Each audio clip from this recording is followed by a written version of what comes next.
Vamos mergulhar hoje numa das histórias mais fundamentais e ao mesmo tempo mais humanas de Gênesis, o capítulo 12. É um relato bem curto, mas super intenso, que mostra a linha tênue entre uma fé gigante e um medo paralisante, e como uma única promessa divina deu o pontapé inicial para uma história que reverbera até hoje. E tudo começa assim, de repente, com uma ordem divina que parece que surge do nada, sabe? Sem aviso prévio, sem chance de negociar. É um comando para largar absolutamente tudo: a terra, os parentes, a segurança da casa do pai, toda uma identidade. Deixar para trás uma vida inteira em troca de um lugar que eu vou te mostrar, um destino totalmente desconhecido. E para a gente ter uma ideia do peso disso tudo, olha só esse número: 75 anos. Abrão não era nenhum jovem buscando aventura, muito pelo contrário. Ele já tinha uma vida estabelecida, raízes fincadas. Imagina só, receber uma ordem para arrancar tudo isso e começar do zero nessa idade. A fé que precisa para um passo desses é algo assim quase inimaginável. Mas é claro que uma ordem tão radical assim precisava vir com uma motivação à altura, né? E ela veio. Junto com o comando para partir, Deus faz uma promessa simplesmente extraordinária. É a contrapartida que vai mover não só Abrão, mas toda a história que vem depois dele. E essa promessa tem 3 partes. Primeiro, vou fazer de você uma grande nação. Pensa na ironia. Isso foi dito por um homem de 75 anos, casado com uma mulher que não podia ter filhos. Segundo, a promessa de um nome engrandecido, ou seja, um legado que duraria para sempre. E por último, algo ainda maior: um impacto global. Através de Abrão, todas as famílias da Terra seriam abençoadas. É algo gigantesco. E a resposta de Abrão, qual foi? Nenhuma hesitação. O texto é muito direto, diz apenas: assim partiu Abrão. Simples assim. Ele obedece, junta sua casa, suas coisas e começa a caminhar em direção a um lugar que ele nem sabia qual era, confiando unicamente naquela promessa. E essa imagem aqui ajuda a gente a lembrar de um ponto-chave. Não era só um homem andando sozinho pelo deserto. Era uma caravana, uma migração em massa. Abrão levou Sarai, sua esposa, Ló, seu sobrinho, todos os seus bens e as pessoas que trabalhavam para ele. Era uma comunidade inteira se movendo, com base na fé daquele homem de 75 anos. E então eles chegam. A promessa, que antes era só uma voz, agora tem um endereço. Deus aparece e confirma: é esta a terra. E a reação de Abrão é imediata. Ele constrói um altar. É um ato de adoração, um marco físico que dizia: este lugar agora pertence a Deus e a sua promessa. Só que essa tranquilidade dura muito pouco. Quase que imediatamente, a fé de Abrão é testada do jeito mais duro possível. Bem ali, naquela terra que acabou de ser prometida, começa uma fome severa, devastadora. E aqui a gente vê o conflito de forma bem clara. De um lado, a promessa de Deus: vou te dar esta terra.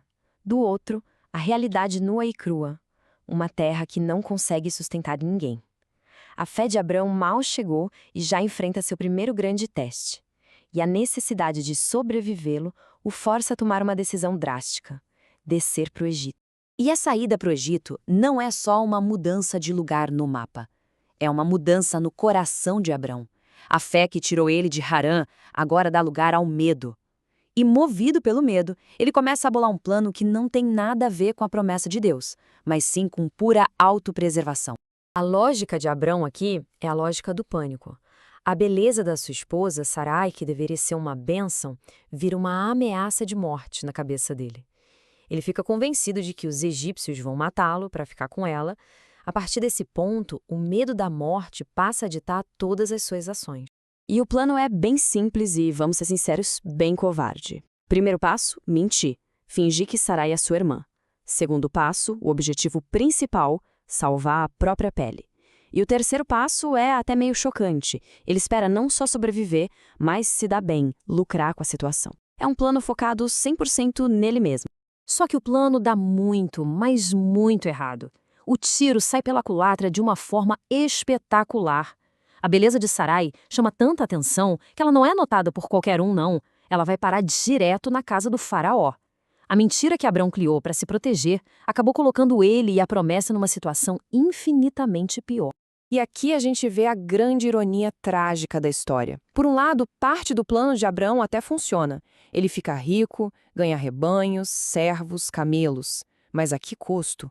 A mulher que seria a mãe da grande nação prometida por Deus está no harém do rei do Egito. A promessa divina está por um fio e foi sabotada pelo próprio homem que a recebeu. Com a promessa quase indo por água abaixo e com Abrão totalmente paralisado, sem poder fazer nada, Deus entra em cena de forma direta e poderosa. Não é a esperteza de Abrão que resolve a crise, mas a intervenção divina. Pragas terríveis começam a atingir o faraó e sua casa, forçando uma solução para o problema gigantesco que Abrão criou. As pragas são um sinal claro de que tem alguma coisa muito errada acontecendo. O faraó, então, junta as passas, descobre a verdade sobre Sarai e chama Abrão para uma confrontação que, com certeza, não foi nada amigável. A mentira estava prestes a vir à tona. Dá para sentir a raiva do faraó. Ele se sente totalmente enganado. E, na maior das ironias, é um rei pagão que precisa dar uma lição de moral no homem escolhido por Deus. A pergunta dele é uma acusação direta: o que foi que você fez comigo? E a tensão chega no auge com essa pergunta, que mostra o tamanho do problema. O faraó joga na cara de Abrão: eu agi com base na sua mentira. Eu a tomei como minha mulher porque você disse que ela era sua irmã. O engano de Abrão quase causou um desastre sem volta. A solução do faraó é rápida e final. Ele devolve Sarai e simplesmente expulsa Abrão e todo mundo que estava com ele do Egito. Ele não quer mais saber daquele homem que trouxe pragas para o seu reino. A passagem de Abrão pelo Egito não termina em glória, mas em vergonha e expulsão. Então, vamos recapitular essa montanha-russa. Tudo começa com uma chamada divina e uma promessa incrível. Isso leva a um grande ato de obediência, a viagem para Canaã. Mas logo em seguida vem o teste da fome, que leva a uma queda moral no Egito, onde o medo venceu a fé. E tudo termina com uma intervenção de Deus e uma expulsão humilhante.